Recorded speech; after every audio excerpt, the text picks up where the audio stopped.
the second is, I think, a critique of romanticism in religion. A critique, indeed, of people like Hegel in religion, or perhaps Schleiermacher. You see, the genius is the creative spirit who sees far ahead of others and stands out above the crowd. The creative genius. The apostle is one sent by God who is remembered not for his genius, which would soon be overtaken by the others and therefore almost forgotten, but is remembered rather for the authority on which he speaks. Says the apostle, "Thus saith the Lord." There's a qualitative difference, says Kierkegaard. Not just a difference of degree of authority, but a qualitative difference between a genius and an apostle. Now, the qualitative difference, of course, is that one speaks for God, the other speaks as a human being.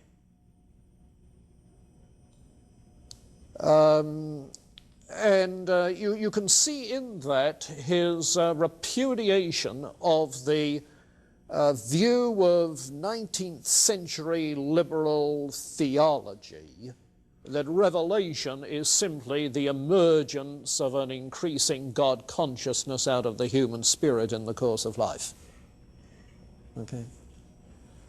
The gradual evolution of a concept of God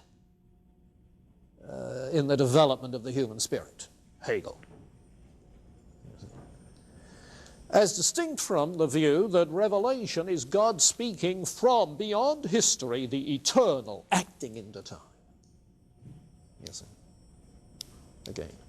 So where he's coming from in this is very explicit. Very explicit. Well, Kierkegaard then is a religious existentialist. Very effective as a writer. Still read enthusiastically by a lot of people. My colleague Bob Roberts wrote a book on Kierkegaard some years ago. Teaches a Kierkegaard seminar periodically. He was going to do one next year, except that he got this grant which takes him away, so he'll do it the year he comes back, following year. Those of you who are juniors next year will be in luck. You'll get a Kierkegaard senior seminar the following year. So forth. Yeah, Kierkegaard has, I think it's fair to say, had an influence in subsequent theology, not in natural theology, but in a theology that tries to stress the transcendence of God and his act of self-revelation, you see. Okay, any questions, comments on Kierkegaard? Does it whet your appetite? Okay, you types, go and read the stuff in the anthology then, and get it. The selections are well chosen on Kierkegaard, and I think in the light of what I've said, you should... Okay, any comments? Yeah.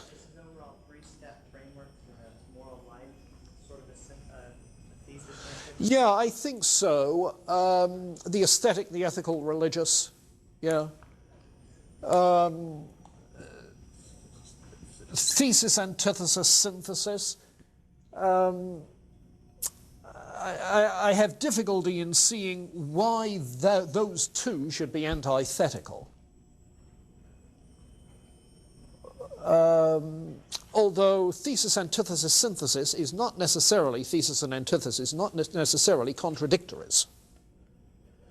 In logic, get the difference between a contradictory and a contrary. Am I talking sense? Get it this way.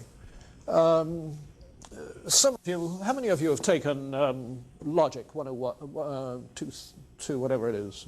Okay, you'll get this then quite easily. The square of opposition. Do you still do that in logic?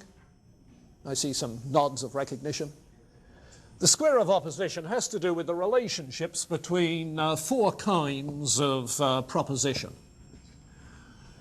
An A proposition is universal affirmative. All men are mortal. Universal and affirmative. All men are mortal. An E proposition is universal negative.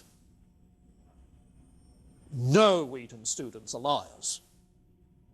Universal negative.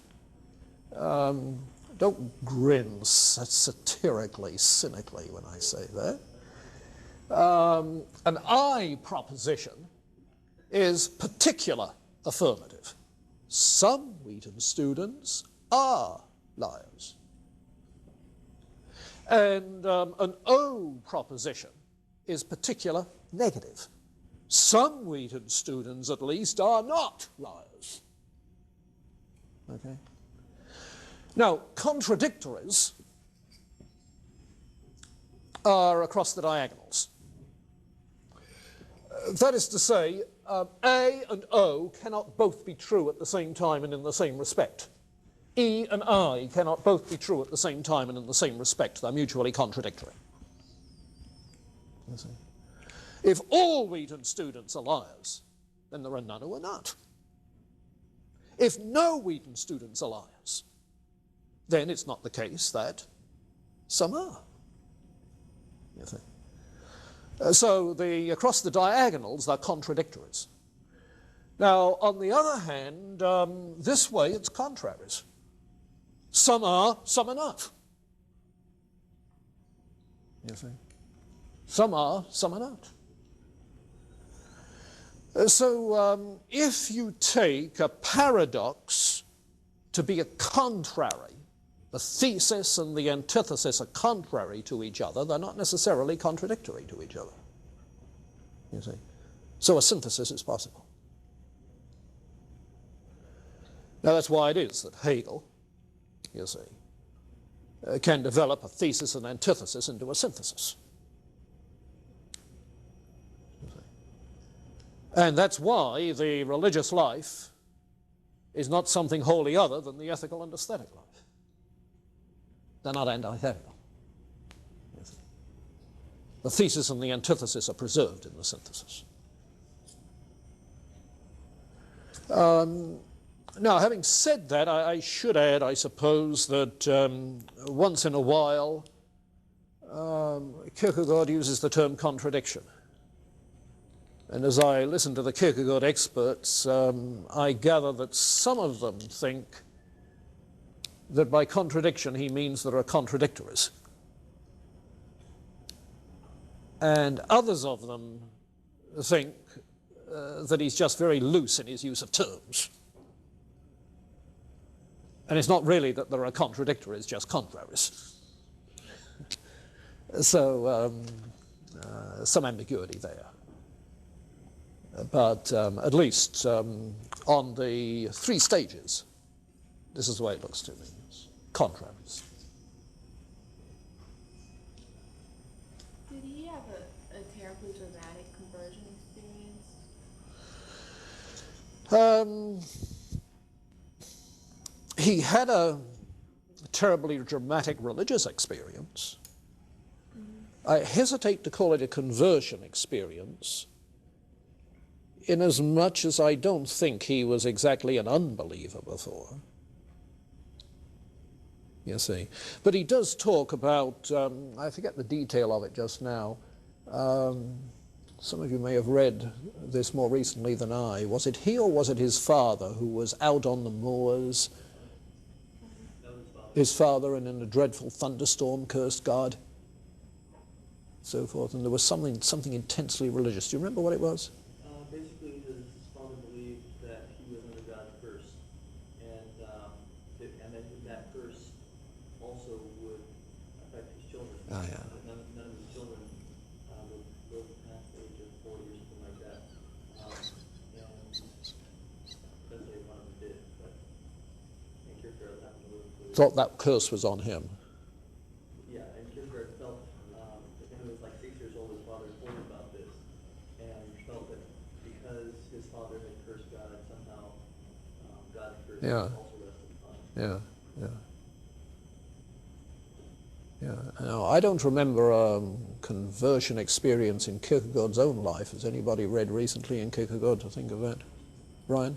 He, in his college years, he rebelled against his father in Yeah. religion and had a rather loose moral life. And then he, after, I guess, supposedly an attempted suicide, or near so, he had this, what he called a conversion or a religious experience in which he came back to the faith and defended it. Yeah, I remember that. I don't remember any account of dramatic experience particularly.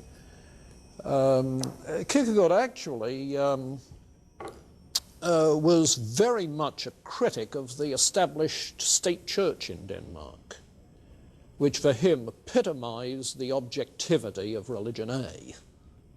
You see. How to become a Christian? Be born a Dane. You see, in the state church, you're automatically a member of. Yeah. And his satire is its most vigorous in contexts like that.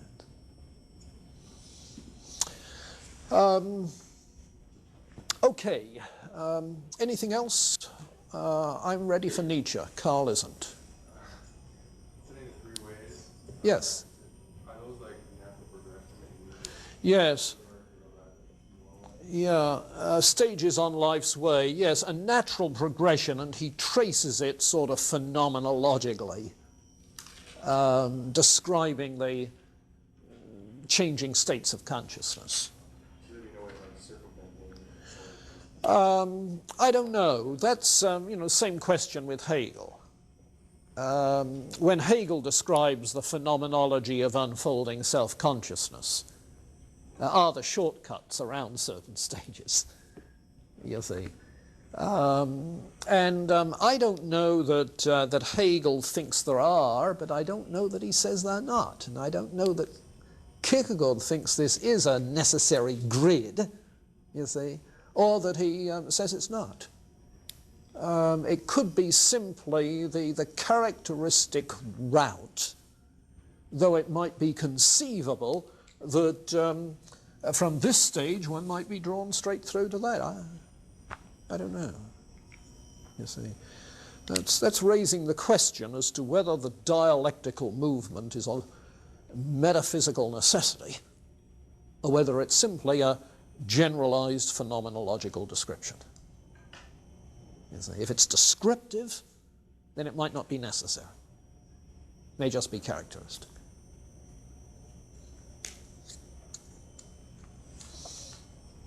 And I guess I'm inclined to take Hegel's dialectic as being descriptive rather than logical necessity.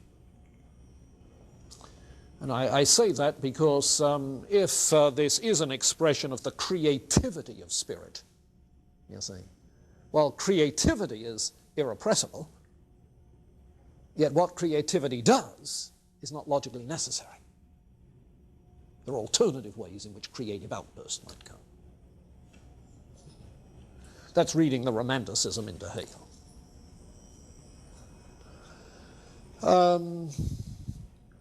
Okay.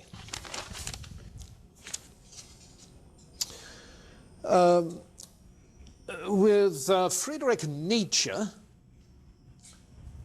we have, I think, an antithesis that is a contradictory with regards to Kierkegaard.